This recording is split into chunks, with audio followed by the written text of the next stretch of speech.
Hello, everyone, and welcome to the Stogie Geek Show, episode 91.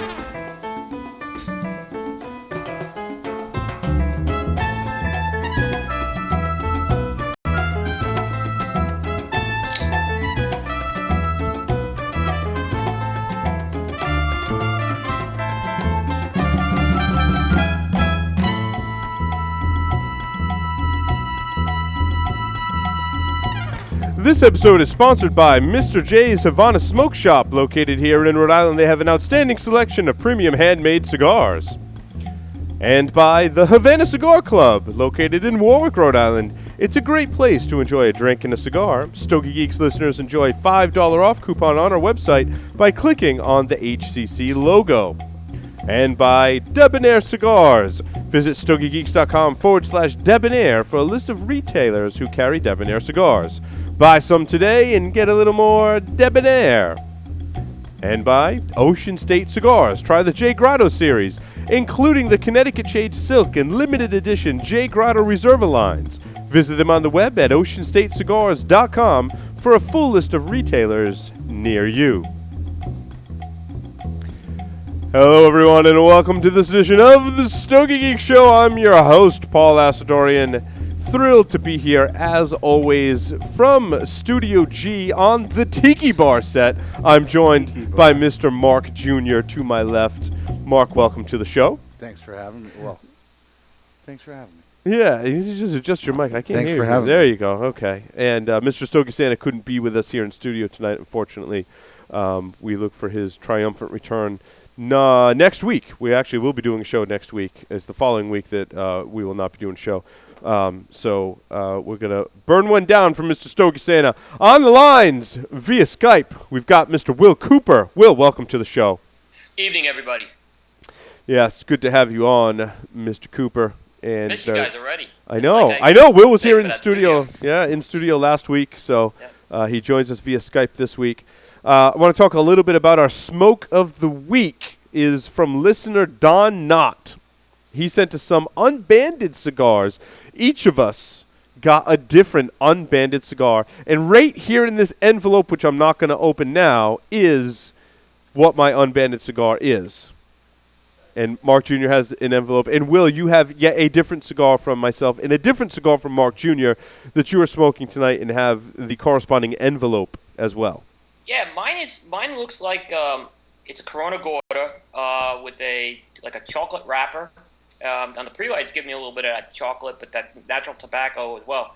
So right now I have no clue what this is, and I'm looking forward to seeing what this is going to deliver here. Yeah, mine has a cigar with a dark wrapper. I would say it's a Robusto-ish size, like a long A little Robusto. bit bigger than a Robusto. It's longer than a Robusto.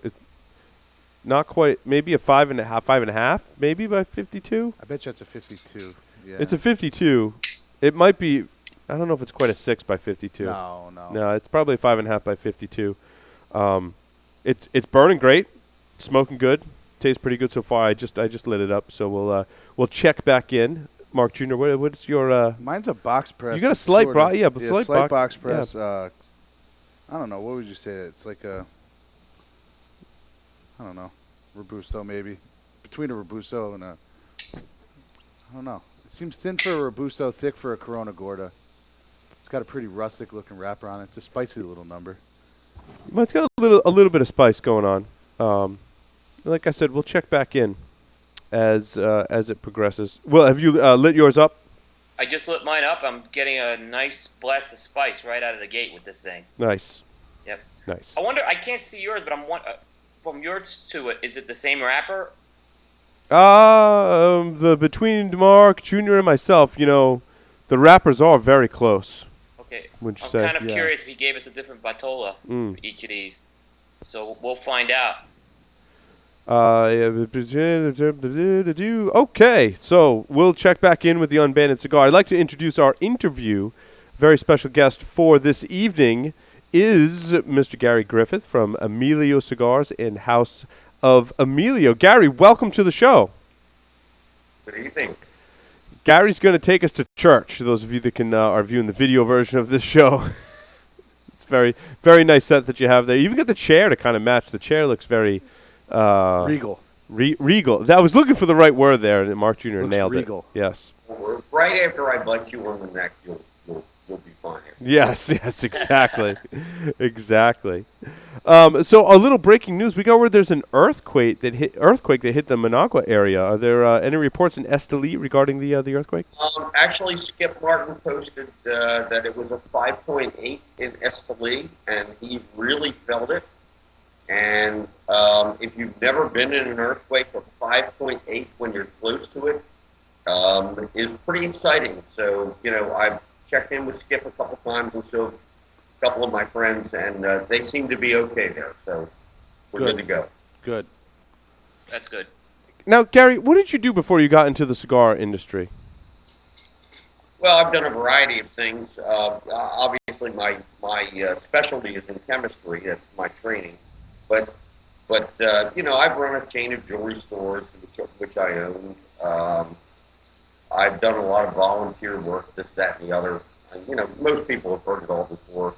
But the interesting part of the story is that just prior to getting into the cigar industry, I was involved with a partner in, building custom homes and developing land and what have you. And he had a great opportunity come along, and I didn't think it was fair for me to hold him back. So, he went on to doing his things, and I took a part-time job at a cigar shop, and somehow all hell broke loose after that. Will, do you want to take over with the questions from this point while I just troubleshoot a couple of issues here? I sure can. Thank you. So Gary, I know you managed a large chain of retail shops, obviously in Delaware. What made you get the bug for going onto the manufacturing side of the business? Well, first off, Will, the chain was only 2 stores when I started there. It is now 27. I took a passion for the industry in a variety of ways, but as far as going to the manufacturing side, you know how it works. You're a retail operator, and you hold events, and you have guests come and what have you, and cigar celebrities, so to speak, come to your stores, and you meet them, and you form these bonds and friendships with them. And over time, I got invited to start going to Central America, and I just decided I was going to go there and learn as much as I could, just to bring information back to the customers in the stores. But truly the revealing day for me was the day that A.J. Fernandez told me, and I won't go the whole backstory because I know we only have an hour to deal with, was the day that A.J. Fernandez looked at me and said, basically, you're tobacco and you should be making cigars. And, when I flew home the next day, that was like, slapped me in the face. I'm ready to rock and roll. And that was a pretty cool thing. But I just spent a lot of time trying to learn a lot about the tobacco, and I wanted to understand it. And AJ suggested that I might have some small talent to do this, and I decided to give it a shot.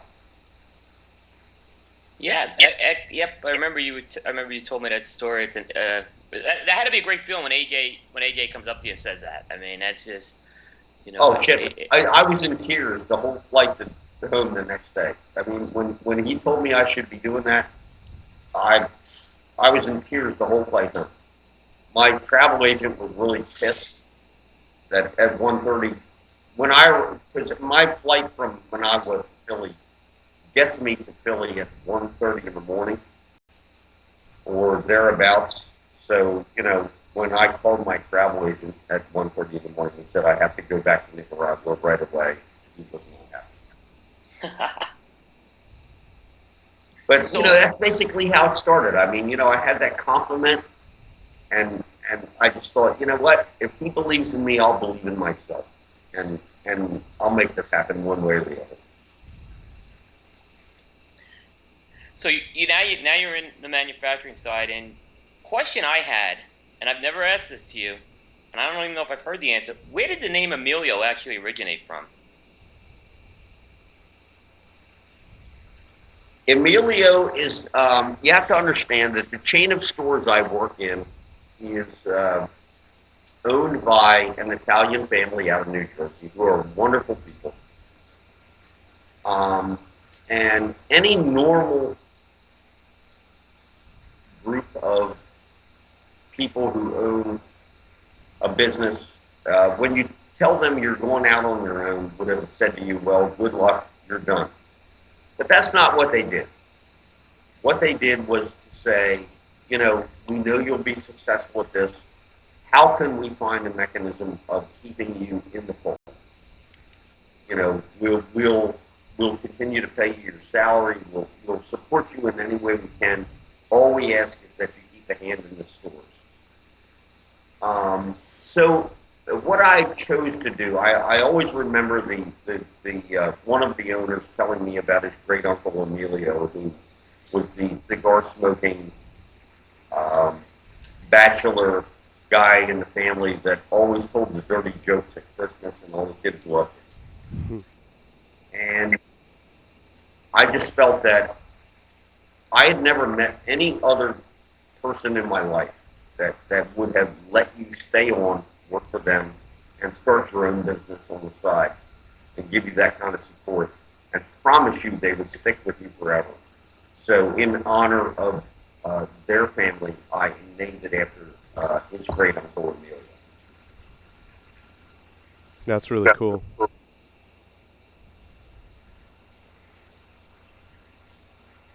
Well, that was dead silence. Oh, sorry. Yeah, I wasn't sure. Sorry, Gary. No, I wasn't sure if there was. Sometimes there's a lag in Skype that is totally the fault of technology and not you. And I thought you were going to say something else. I was just teasing. I was waiting for Skype to catch up with itself. Sorry. So I'm curious about the different lines in your portfolio. Can you tell us about some of the lines, maybe starting with the Series H?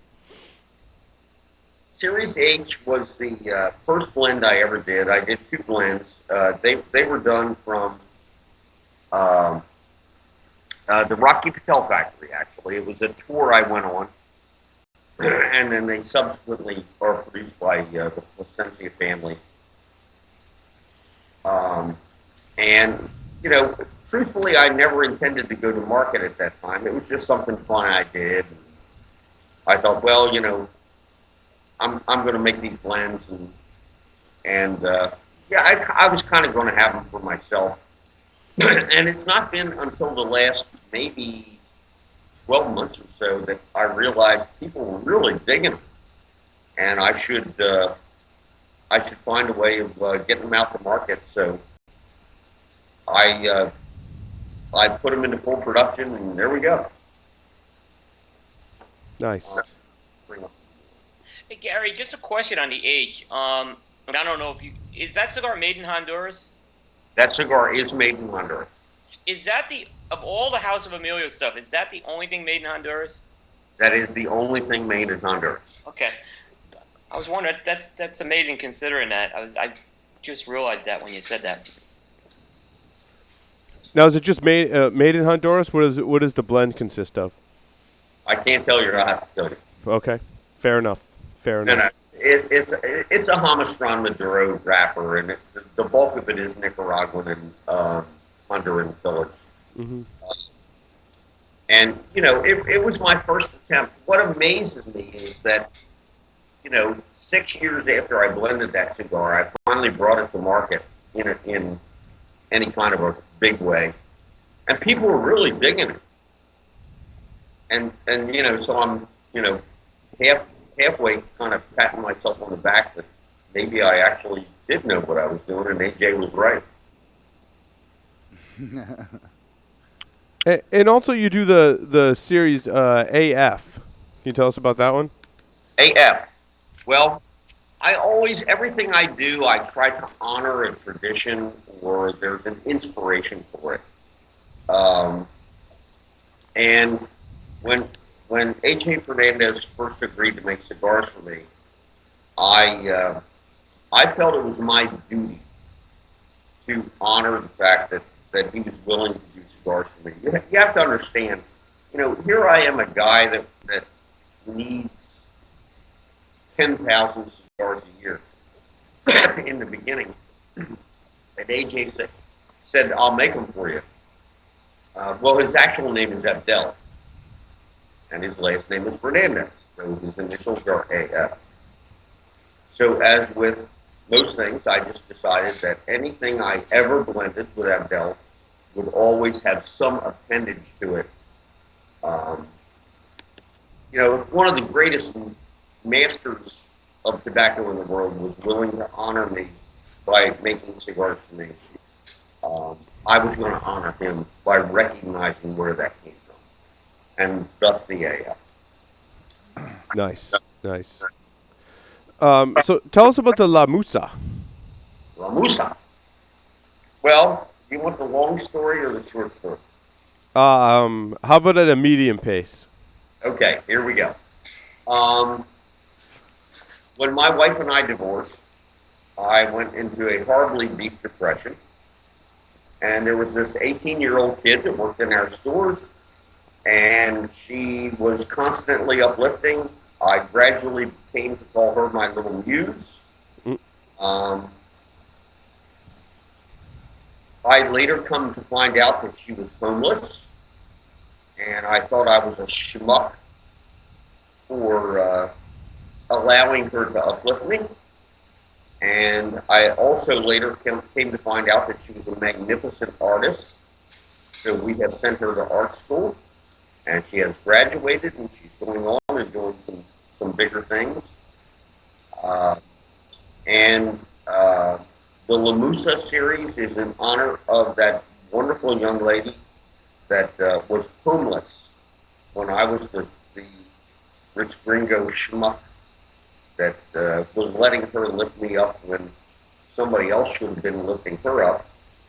And all the money from that series goes to supporting the ultimate fruition of a art school in Esteli, Nicaragua for the children of the people that make our cigars. Oh, that's really cool. Fascinating. That's awesome. That's the medium-term story. Now, Gary, that was the originally the Grimalkin. I could go into the very long, tearful one at a heartbeat. Yeah. Yeah, so where does the Grimalkin fit into the story? Grimalkin. Well, you know what? When I was a kid, when I was in high school, I was a passionate reader of Shakespeare. So, yes, I was that geek person that nobody liked.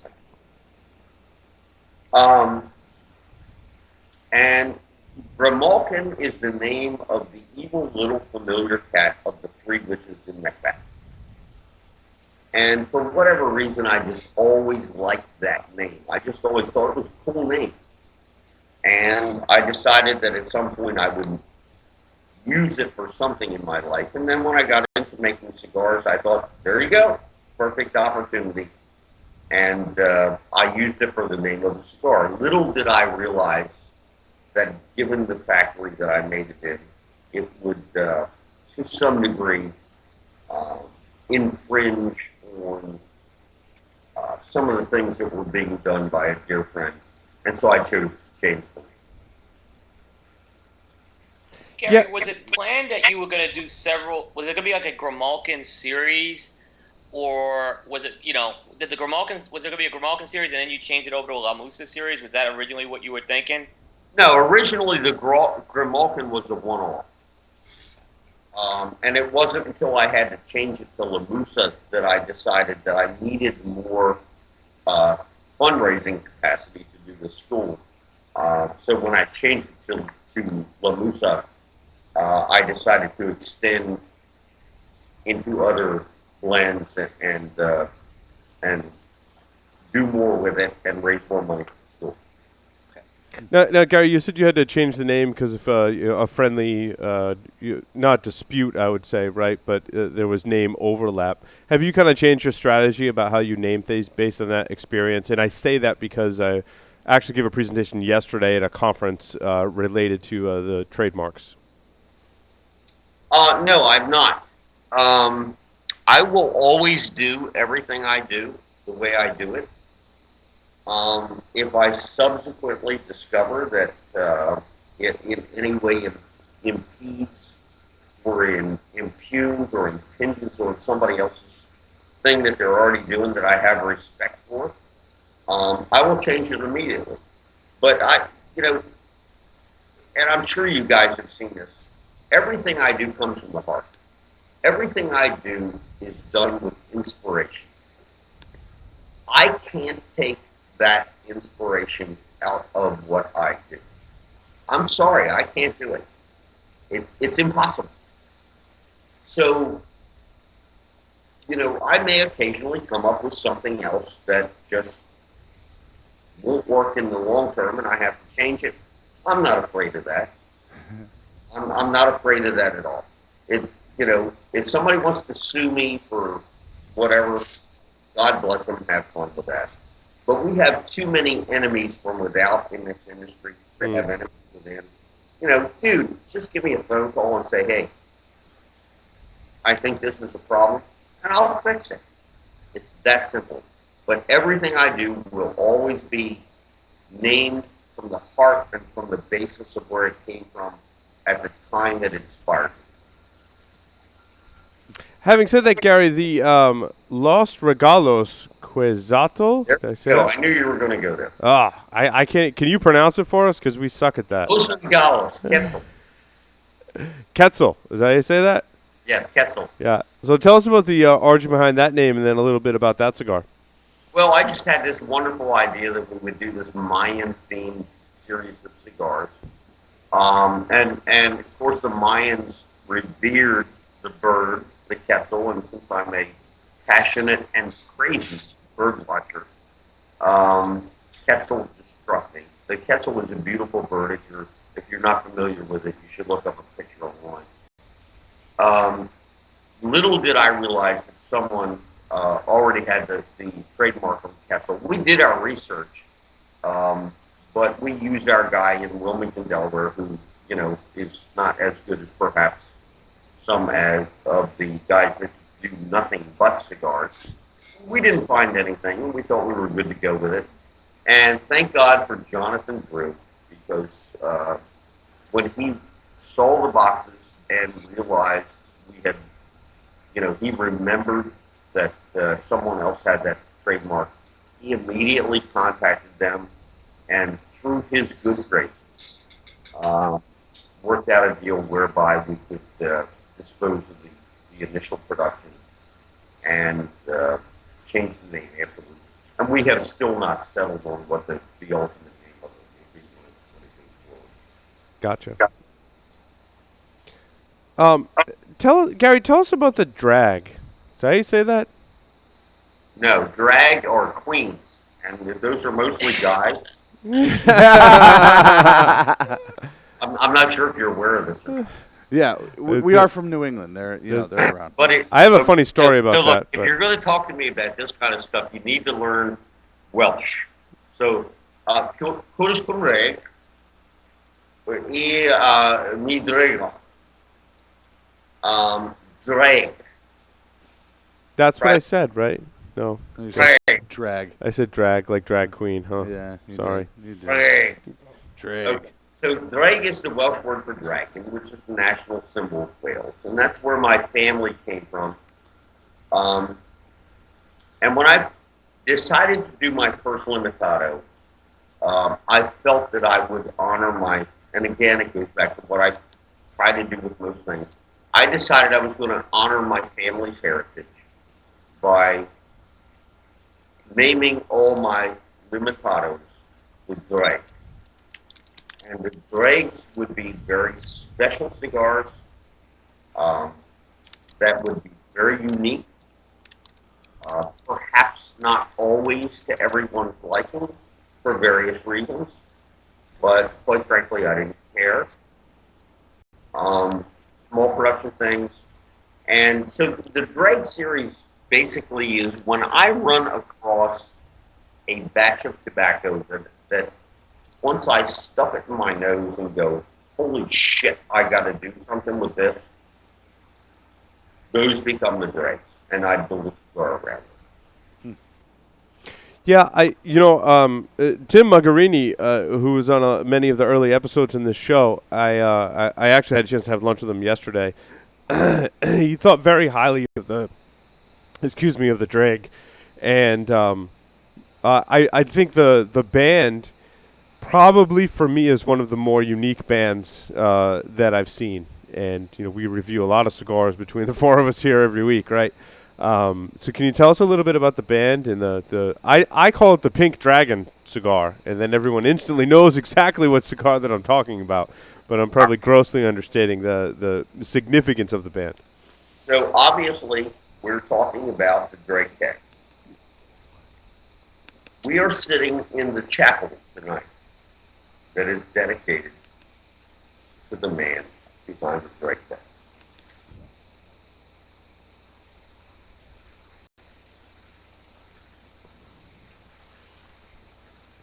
I had a very dear friend from Wales who I met through a mutual friend who happens to own this chapel. We became wonderful friends. He was born in Wales. I was not. Obviously, my family came here in the 1830s. But I've always honored my family's heritage. 3 years ago, my friend Ken from Wales was killed in a very tragic accident.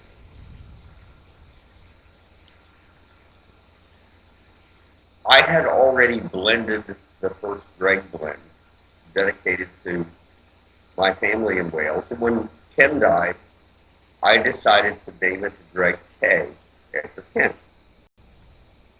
Now, my dear friend who owns this chapel I'm sitting in, and Ken and I also had another mutual friend who was a children's book illustrator. And he graciously volunteered to create that band. You will notice that there is nothing on that band that says anything about Emilio cigar. It never would have. It's not about me. It's not about the brand. It's not about recognition of any kind. If our mutual friend, who makes a shit ton of money making illustrations for children's books, was willing to take 6 months of his life to create that band, I was willing to put it on that cigar. And as to those people in the industry that didn't like the band, start your own fucking cigar company. And that's the fundamental story.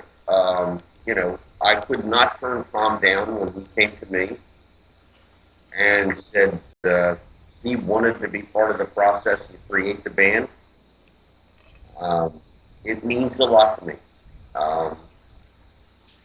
And as with many things I do in my life, there is a dedication to someone. And yeah, I took some grief. I took some grief from some of the overly macho guys that are compensating for their lack of testicular fortitude. About the pink and the lime green. But you know what? Every once in a while, in life, the tough shit will come into play.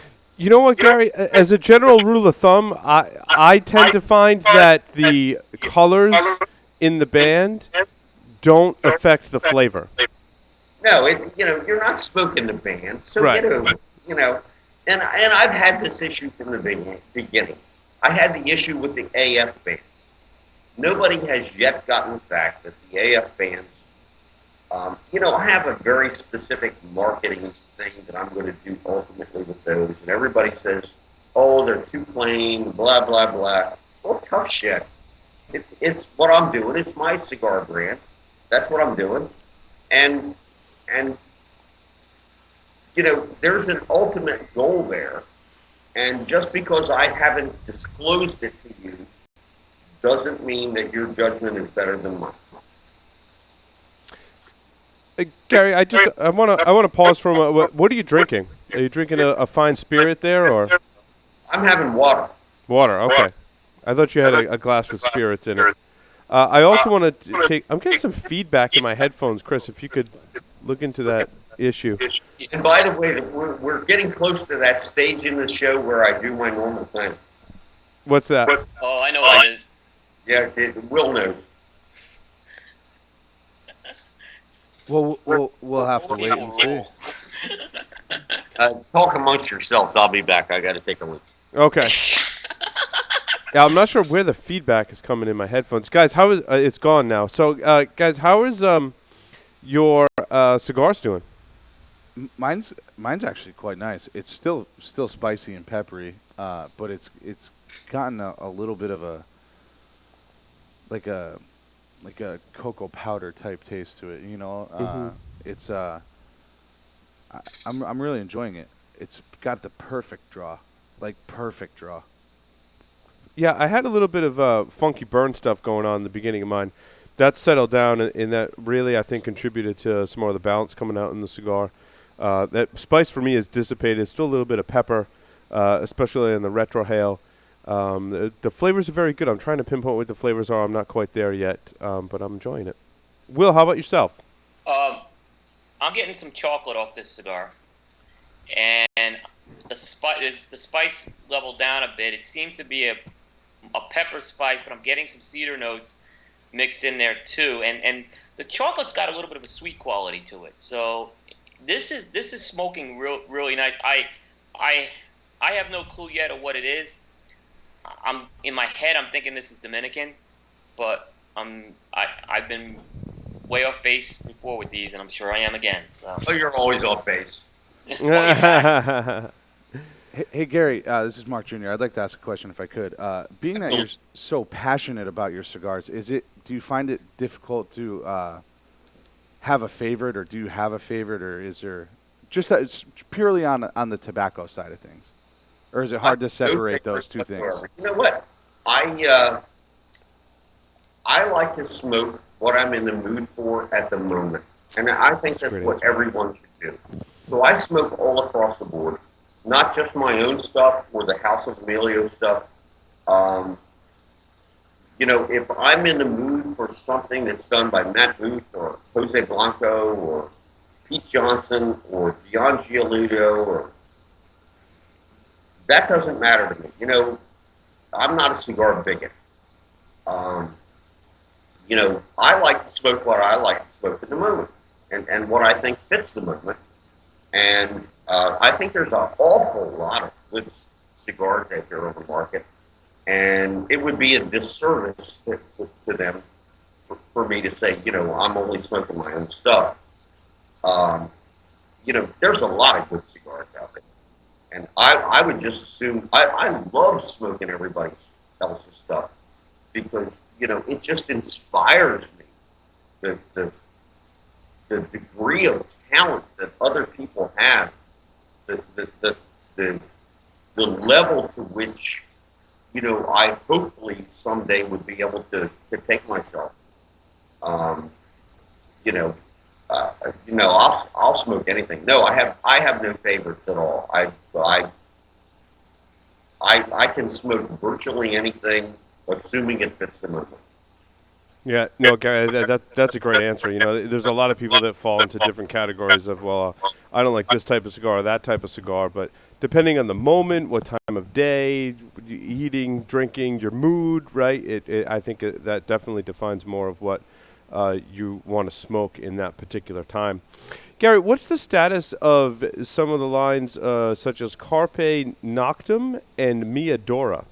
Can you share with us some more information about those? Yes, I'd be happy to. The week after next, I'll be back in Nicaragua, and we will be finalizing the packaging for Carpe Noctem and Miadora. The principal one among which is Miadora, which is dedicated to the most wonderful woman I ever met in my life. The reason for the hold up on both those releases is that it is a couple issues. You know, AJ was moving in, both of those are produced in AJ's factory. AJ was moving into the new factory last year. There was delay after delay to move into the factory.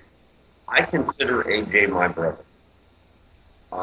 I knew that if I insisted on production of those cigars, it would cause him a logistical dilemma. And I was unwilling to do that.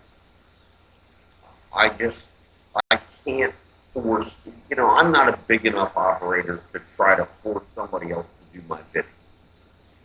And I know AJ would have done it out of the love in his heart.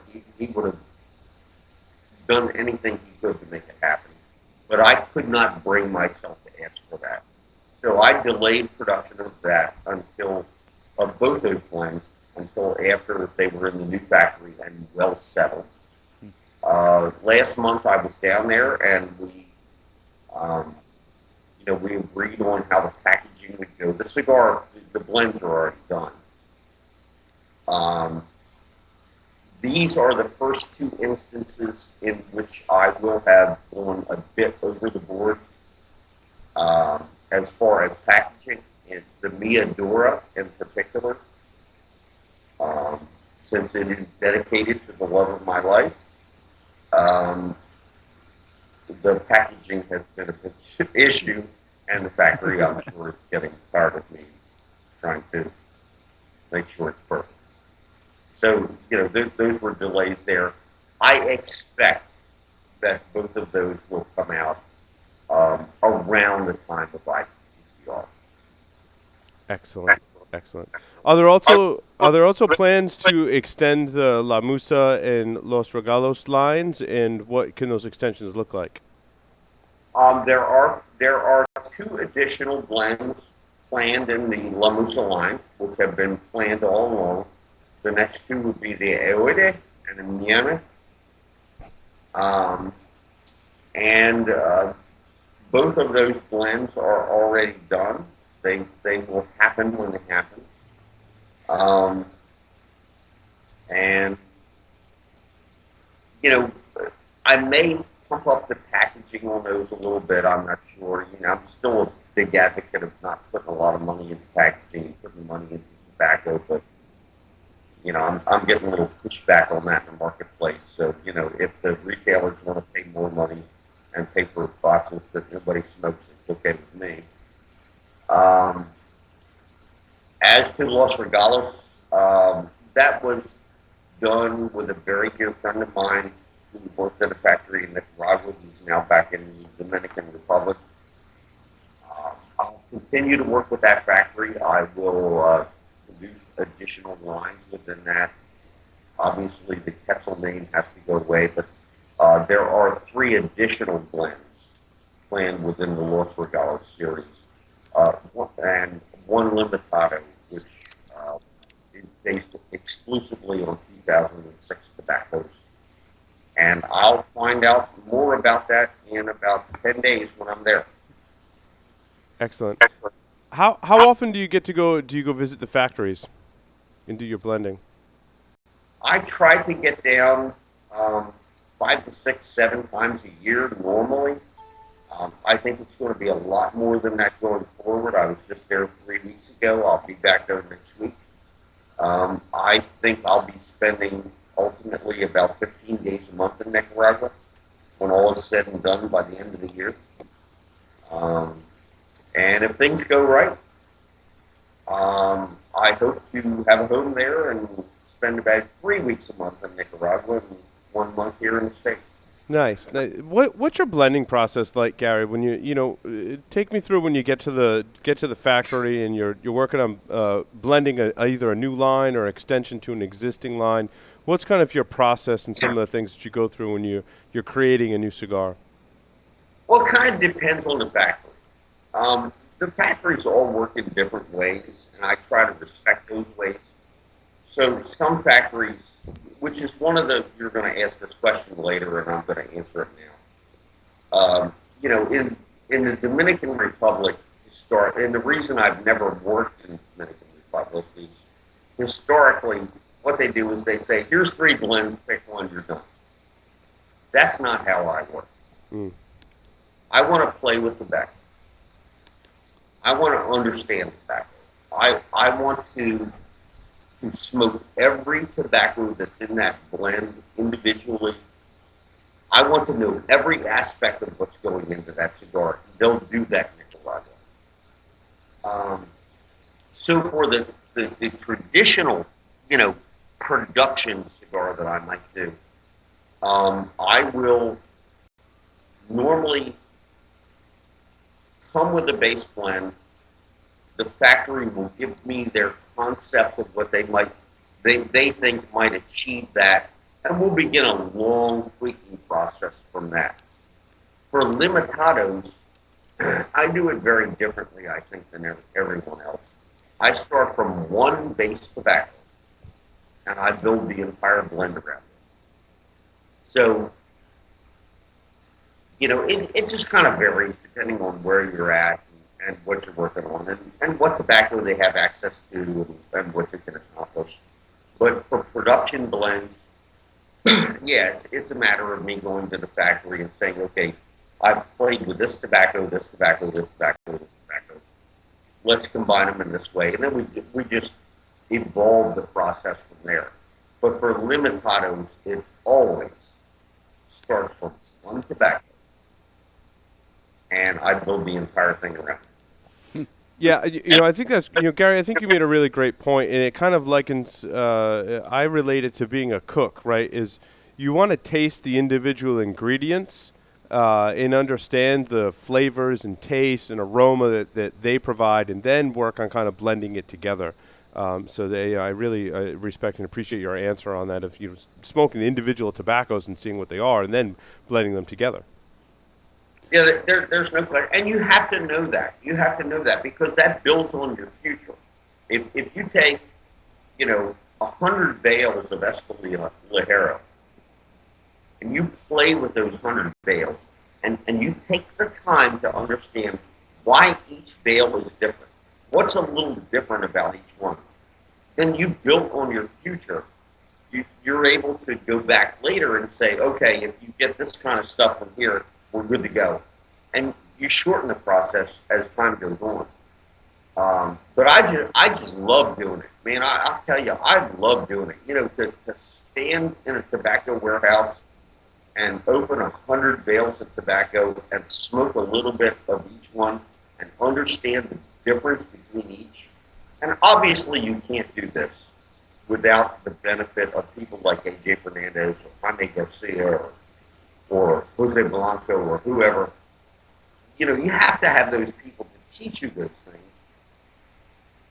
But, you know, at the end of the day, if you can fully realize how to do that and do it properly, you know, that's such a blessing. And God bless them that they're willing to share that information. Ow, sorry, I'm burning myself with my cigar over here. As a follow-up on that, Go Gary, ahead, Mark. has there been you've made it very, you know, your relationship with AJ Fernandez very, very clear. But is there someone, and maybe this is AJ, that's been seminal, like to that knowledge? Is it AJ? Is it someone else that's really helped you along in that blending process and learning how to be an accomplished blender like yourself? There's no question that Abdel has been the number one influence in my life. Abdel and I are brothers. And there's no question that Abdel Fernandez is the number one influence on what I do. What do you think it is about his Argonorsa tobacco that really separates it from a lot of other stuff that's out there? Because I find it to be pretty unique. Abdel is so particular about the tobacco he buys. You know, you can go to a tobacco auction and say, okay, you know, there's 1,000 bales of whatever. And it's all kind of the same, but it's not. And Abdel will pick the very best of the very best and bring it back. And you know, the wonderful thing is, even for a little guy like me, just because he loves me, he'll give me access to that. And God bless him. You couldn't ask for anything better than that. And that's been an incredible learning thing for me to understand how good the tobaccos are that he allows me to work with. That you know, then I go to a few other places that are smaller from time to time, um, for discussions or whatever. And they'll say, "Oh, we got the same tobacco," and they hand it to me, and I'm like, "There is no freaking way." Uh, it. Uh, yeah. In short, to answer your question, yeah, there's no question. Abdel Fernandez is my number one influence. Cool. He's Gary, my brother. I love him, and I hope to never let him go. Gary, at some point you decided to create House of Emilio. Can you describe the kind of the thought process behind creating the House of Emilio brands? Well, one night I was sitting on the toilet. Where Where we do all our good best thoughts thinking. start, That's right? right. Toilet, shower. Yeah. Now, here's the thing. I've been blessed with the fact that when I began Emilio Cigars, there was little way that anyone could kind of really give us problems. Um, Obviously, with the number of stores we have on the retail end, we were a very big client to anyone. So that gives us some leverage. And so I was invited to places that many people weren't invited to work in. But that was not the big issue. The big issue was I kept looking around at these other small brands that had magnificent products that, in my view, were struggling to reach market recognition. And I knew that with a little help from friends, because I like the Beatles, they'd be okay. So Enrique Sanchez finally caught it about 3 weeks ago at our national brand owners meeting. He said, when you came shopping for products for the stores the last couple of years, you weren't shopping for products for the stores. You were shopping for the House of Emilio, and I said, "You're exactly." I was looking for really unique cigars that needed help, that could use our help, that could use the leverage we had built with social media, and we could leverage each other, and all of whom brought things to the table that benefited all of us,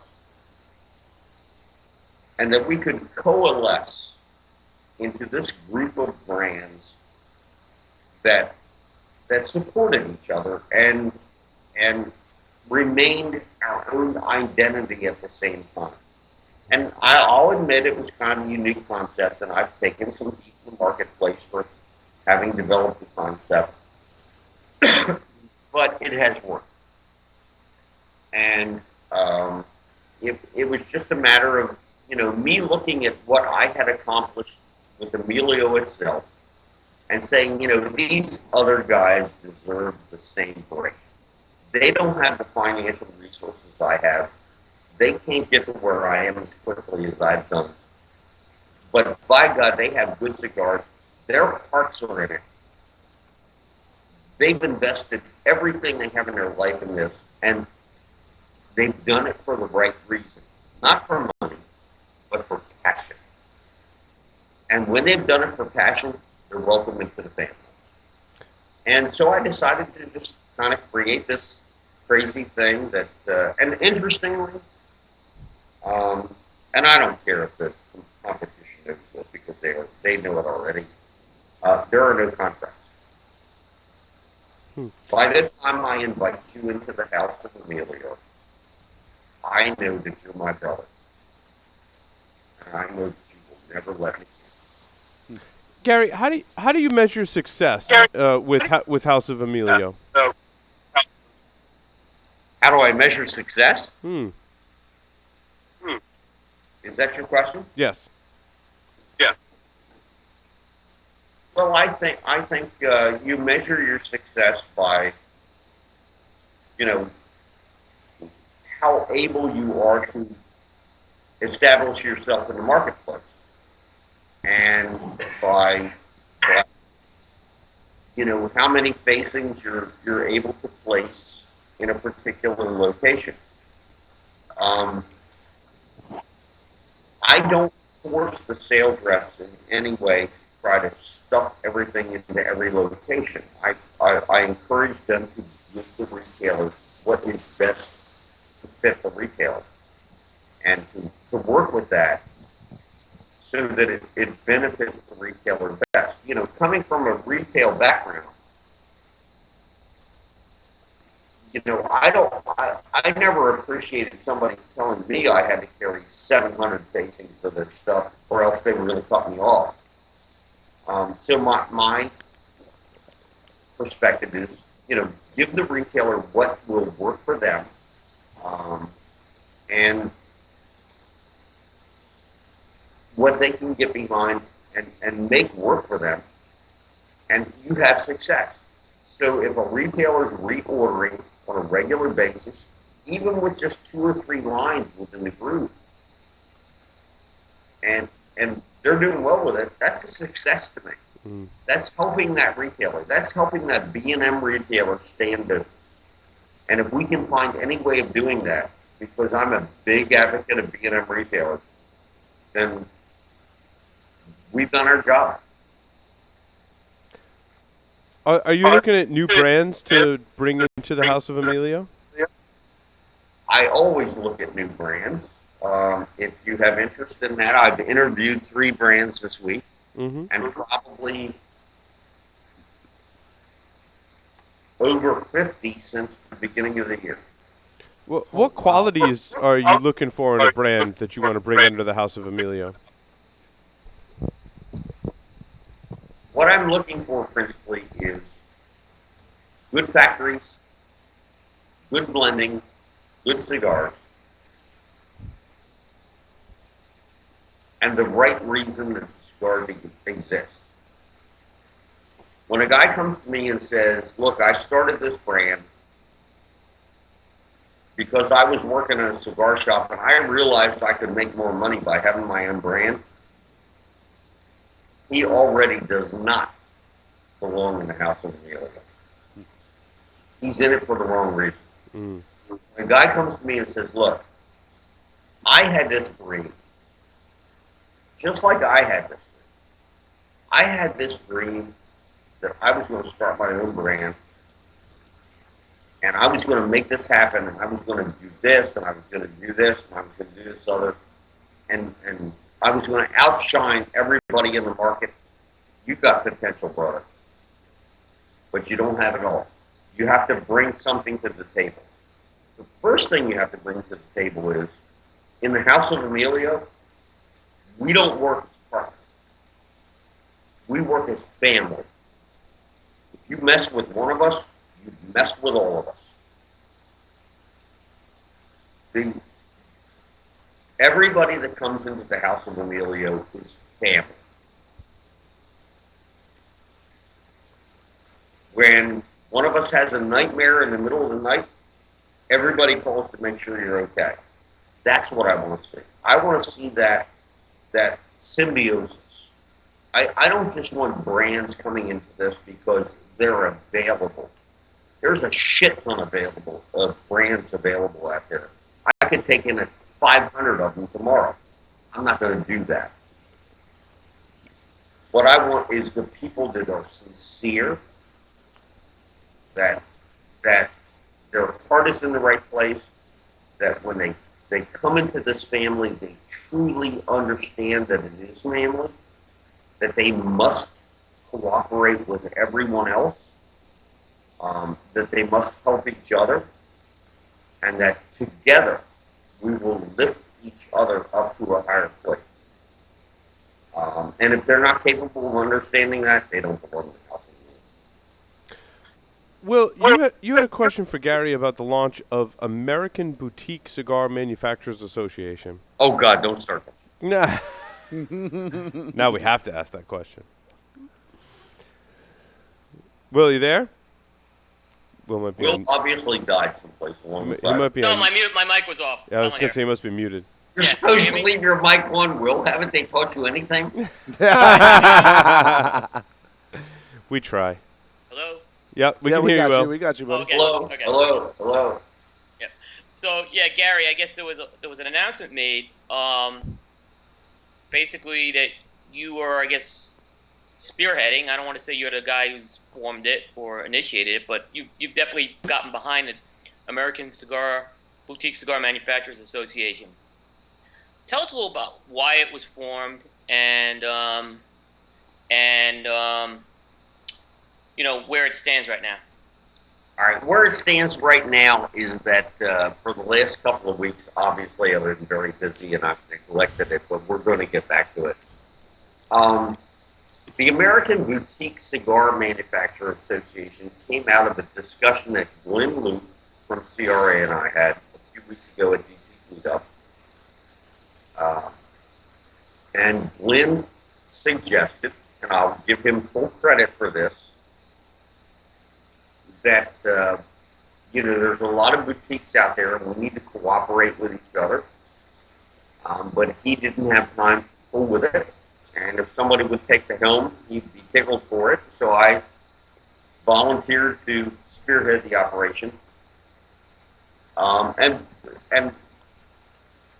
I think right now we're at about 30 members. I may be off by 5 one way or the other, but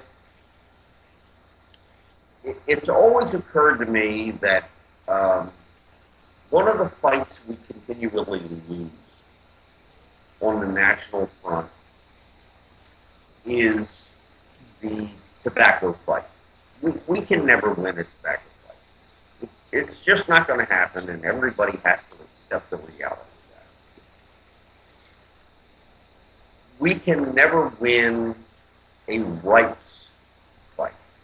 And one of the principal reasons we can never win a rights fight about cigars is because we have these idiotic Neanderthalian morons that go out and post pictures of themselves smoking in front of no smoking sign.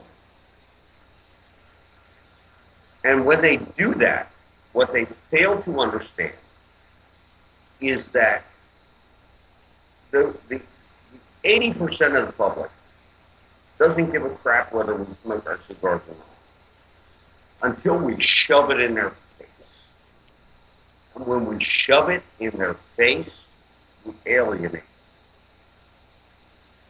And when we alienate them, they become the enemy. They used to be neutral. They used to be very neutral. But now they're the enemy.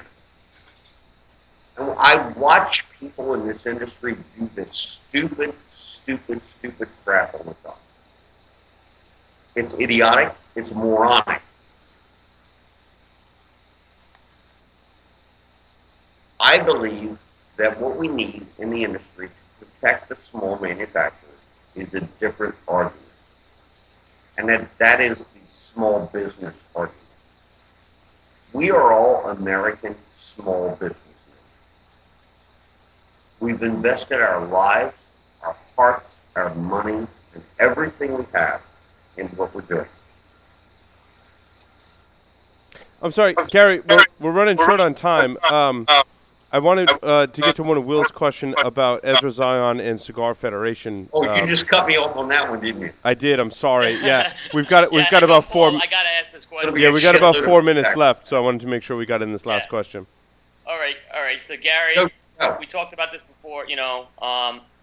Here's the thing: House of Emilio distributes Ezra Zion cigars, and Ezra Zion Cigars owns Cigar Federation. And Cigar Federation is an online outlet for your chain of retail stores, Delaware Cigars. And there's one publication that's called into question this being a conflict of interest among these factions. Gary, on Stogie Geeks right now, how do you want to respond to that? You can always make a phone call to me, which you have not done in 2 years,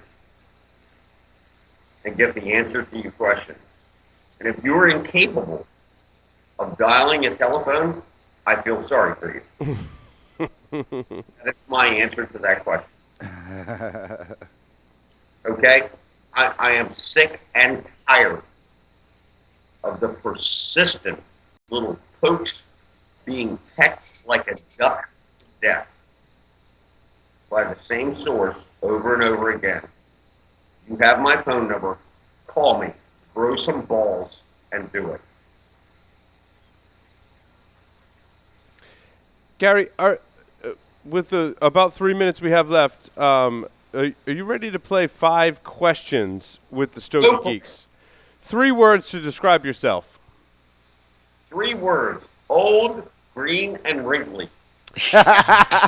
If you were a serial killer, what would be your weapon of choice? A sword. If you wrote a book about yourself, what would the title be? Wales the Magnificent.